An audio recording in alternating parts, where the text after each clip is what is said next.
नमस्कार मित्रांनो, जी के मास्टरवर तुमचं स्वागत आहे. आज SSGDचे 50 प्रश्न चांगले हेवी लेवल घेतलेले आहेत भारतीय अर्थव्यवस्थावर आणि इंडियाच्या GDPवर.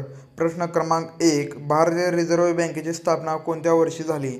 मित्रांनो, भारतीय रिझर्व्ह बँकेची स्थापना आहे 1935 साली झालेली आहे. ऑप्शन क्रमांक 1 हे उत्तर आहे मित्रांनो. RBIचे मुख्यालय कुठे आहे? RBIचे मुख्यालय मुंबई आहे. RBIचे राष्ट्रीयकरण कोणत्या वर्षी झाले? RBIचे राष्ट्रीयकरण हे 1949 रोजी झालेलं आहे. ऑप्शन क्रमांक 1 हे उत्तर आहे. भारतातील पहिली पंचवार्षिक योजना कोणत्या कालावधीत राबविण्यात आली? भारतातील पहिली पंचवार्षिक योजना कोणत्या कालावधीत राबविण्यात आली आहे? ते 1951 ते 1956 मध्ये राबविण्यात आलेले आहे. ऑप्शन क्रमांक 1 हे उत्तर आहे. भारतातील नोटा छापण्याचा अधिकार कोणाकडे आहे? भारतातील नोटा छापण्याचा अधिकार हा भारतीय रिझर्व्ह बँक ऑफ सेबी यांच्याकडे आहे. ऑप्शन क्रमांक 1 हे उत्तर आहे मित्रांनो. बँकर्स बँक म्हणून कोणाला ओळखले जाते? बँकर्स बँक म्हणून कोणाला ओळखले जाते? तर ते RBIला ओळखले जाते. भारतातील सर्वात मोठी व्यापारी बँक कोणती? भारतातील सर्वात मोठी व्यापारी बँक हे स्टेट बँक ऑफ इंडिया आहे. रेपो दर कोण निश्चित करतो? रेपो दर कोण निश्चित करतो? तर तो RBI करतो रेपो दर. भारतातील चलनविषयक धोरण मॉनेटरी पॉलिसी कोण राबवते? तर ते RBI राबवते. CRR चे रूप काय आहे? CRR चे रूप हे कॅश रिझर्व्ह हे आहे. ऑप्शन क्रमांक 1 हे उत्तर आहे. भारताचे पहिले अर्थसंकल्प बजेट कोणी सादर केले? भारताचे पहिले अर्थसंकल्प बजेट कोणी सादर केले? तर ते के षण्मुखम चेट्टी यांनी केलेलं आहे भारताचे पहिले बजेट. रेल्वे अर्थसंकल्प स्वतंत्रपणे सादर करण्याची प्रथा कोणत्या वर्षी समाप्त झाली? तर ते 2017 रोजी समाप्त झालेले आहे. ऑप्शन क्रमांक 2 हे उत्तर आहे. योजना आयोग प्लॅनिंग कमिशन कधी स्थापन झाला? योजना आयोग प्लॅनिंग कमिशन कधी स्थापन झाला? तर तो 1950. नीती आयोग कधी स्थापन झाला? नीती आयोग तर कधी स्थापन झाला? तर तो 2015 साली स्थापन झालेला आहे. महागाई इन्फ्लेशन मोजण्यासाठी भारतात प्रामुख्याने कोणता निर्देशक वापरला जातो?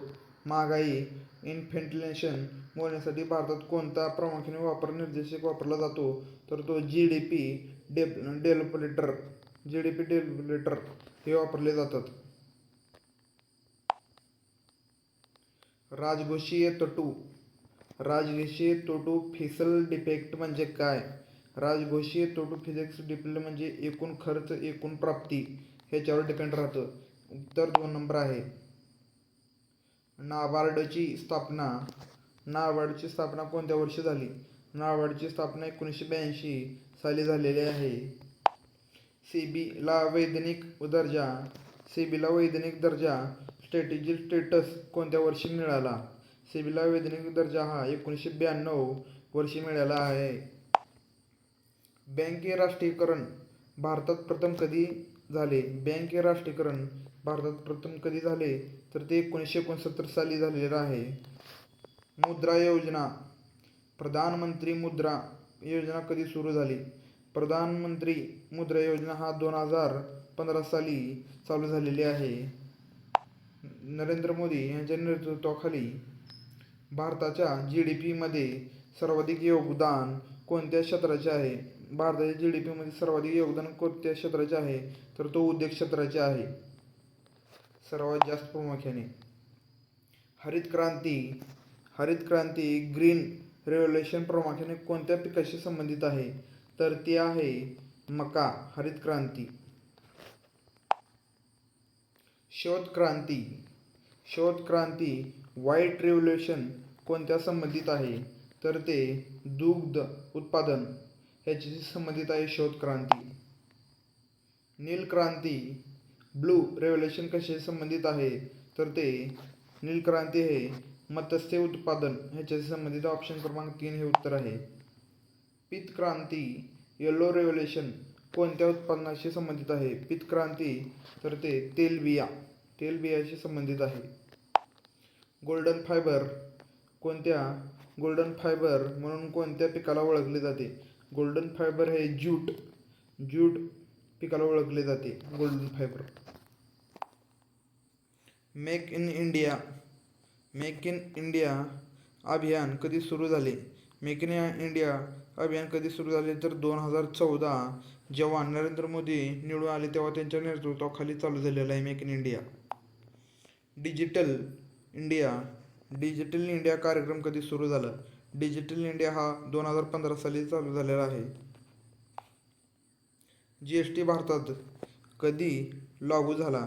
जीएसटी भारतात कधी लागू झाला तर 1 जुलै 2017 साली लागू झालेला आहे. पीएम जन धन योजना कधी सुरू झाली तर ते 2014 साली झालेली आहे. भारतातील चलनावर स्वाक्षरी कोणाची असते तर ते RBI गव्हर्नरची असते. ओपन मार्केट ऑपरेशन OMO कोणाद्वारे केले जातात तर ते RBI द्वारे केले जातात. रेपो रेट वाढवल्यास सामान्यतः काय परिणाम होतो? रेपो रेट वाढवल्यास सामान्यतः काय परिणाम होतो तर तो कर्ज महाग होते. ऑप्शन क्रमांक 4 हे होते. कर्ज महाग होते. रिझर्व्ह रेपो रेट म्हणजे काय? RBI कडून बँकेकडून पैसे उधार घेते. ते ऑप्शन क्रमांक 4 हे उत्तर आहे. जीडीपी डेव्हलपर कशाची मोजमाप करते तर ते मोजमाप किंमत पातळी ह्याच्यावर करते. ह्या मोजमापावर करते. प्रायमरी सेक्टर मध्ये कोणता घटक समाविष्ट होतो? मित्रांनो, प्रायमरी सेक्टरमध्ये कोणता घटक समाविष्ट होतो तर ते शेती. प्रायमरी सेक्टरमध्ये डिसइन्व्हेस्टमेंट म्हणजे काय तर ते सरकारी मालकीचे शेअर्स विकणे. ऑप्शन नंबर 4 हे उत्तर आहे. बॅलन्स ऑफ पेमेंट्स म्हणजे काय तर ती परकीय व्यवहाराची नोंद. बॅलन्स ऑफ आपण स्टेटमेंट म्हणू शकतो त्याला. ऑप्शन नंबर 4 हे उत्तर आहे. पर कॅपिटल इन्कम म्हणजे काय? पर कॅपिटल इन्कम म्हणजे काय तर ते दरोडे उत्पन्न त्याला पर कॅपिटल इन्कम म्हणतात. FDI चे पूर्ण रूप काय तर ते फॉरेन डायरेक्ट इन्व्हेस्टमेंट. सेबीचे मुख्य कार्य काय आहे तर ते शेअर बाजारावर नेतृत्व ठेवणे, शेअर बाजारावर लक्ष ठेवणे सेबीचे मुख्य कार्य असते. नाबार्ड कोणत्या क्षेत्राशी संबंधित आहे? नाबार्ड हा कृषी व ग्रामीण विकास या संबंधित आहे. स्मॉल फायनान्स बँकचे नियमन कोण करते तर ते RBI करते. इन्फ्लेशन टार्गेटिंग भारतात कोणाद्वारे ठरवले जाते तर ते MPC द्वारे मनी पॉलिसी कमिटी यांच्याद्वारे ठरवले जाते. Targeting. Goods and service tax GST कोणत्या प्रकारचा आहे?